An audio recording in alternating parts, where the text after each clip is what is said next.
அந்தர்பல்ட்டி அடித்த கேபி முனுசாமி அதிர்ச்சியில் எடப்பாடி. நண்பர்கள், நம்ம போடக்கூடிய வீடியோக்கள் உங்களுக்கு பிடிச்சிருக்கு அப்படின்னா ஒரு லைக் பண்ணுறதுக்கு மட்டும் மறந்துடாதீங்க.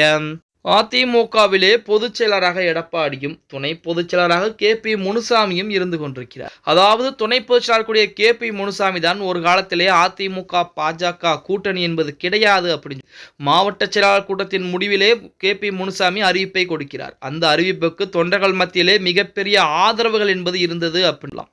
ஆனால் இன்று அவர் அந்த சொன்ன வாக்குகள் என்பது காற்றோடு காற்றாக கரைந்து போயிருச்சு. அதாவது அதிமுக பாஜக கூட்டணி என்பது 2026 தேர்தல் மட்டுமல்ல, இனி எந்த ஒரு காலத்திலும் இருக்க போவது கிடையாது அப்படிங்கிற அறிவிப்பை கேபி முனுசாமி சொல்லியிருந்தார். அதற்கு எடப்பாடி பழனிசாமியின் மூலமாகத்தான் ஒப்புதல் வந்தார். ஆனால் இன்று கேபி முனுசாமி அன்றைக்கு சொன்ன விஷயம் தவறாக போய் இன்று அதிமுக பாஜக கூட்டணி என்பது ஆகிவிட்டது. இப்படிப்பட்ட ஒரு சூழலில் கேபி முனுசாமியுடைய ஆதரவாளர்களே தற்போது கேபி முனுசாமி கிடையாதாம். அது மட்டுமல்லாமல் அவருடைய அணியிலிருந்து விலகக்கூடிய ஒரு சூழல் என்பது ஏற்பட்டிருப்பதாகவும், இனிமேல் கேபி முனுசாமியுடைய பேச்செல்லாம் எடுபட போவது கிடையாது அப்படிங்கிற மாதிரி தகவல் கொண்டிருக்கிறது.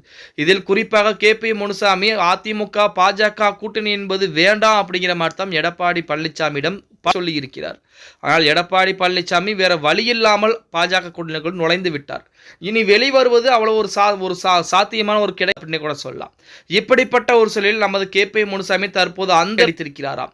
அதாவது அரசியல் சூழலை காரணங்களாக அதிமுக பாஜக கூட்டணி என்பது உருவாகி இருப்பதாகவும், அதற்கு நாங்கள் எதுவும் செய்ய முடியாது, கட்சி இருக்கக்கூடிய சின்னவர்கள் ஒரு ஆதரவு கொடுத்ததன் காரணமாகத்தான் அதிமுக பாஜக கூட்டணி என்பது உருவாகி இருக்கிறது மாதிரி திடீரென அந்தர்பல்ட்டி அடித்து மறுபடியும் எடப்பாடி பழனிசாமிக்கே ஆதரவாக பாஜகவிற்கு ஆதரவாக செயல்படக்கூடிய ஒரு சூழலில் இருக்கிறார் அப்படிங்கிற மாதிரி செய்திகள் ஆகி அவருடைய ஆதரவாளர்கள் மத்தியிலே ஒரு அதிர்ச்சியை ஏற்படுத்தி இருக்கிறது அப்படின்னே கூட சொல்லலாம். ஓகே கைஸ், வீடியோ பிடிச்சிருந்தா மறக்காம ஒரு லைக் பண்ணி விட்டுருங்க. அப்படி இந்த வீடியோ ஃப்ரெண்ட்ஸ் அண்ட் ஃபேமிலிக்கும் ஒரு ஷேர் பண்ண மறந்துடாதீங்க.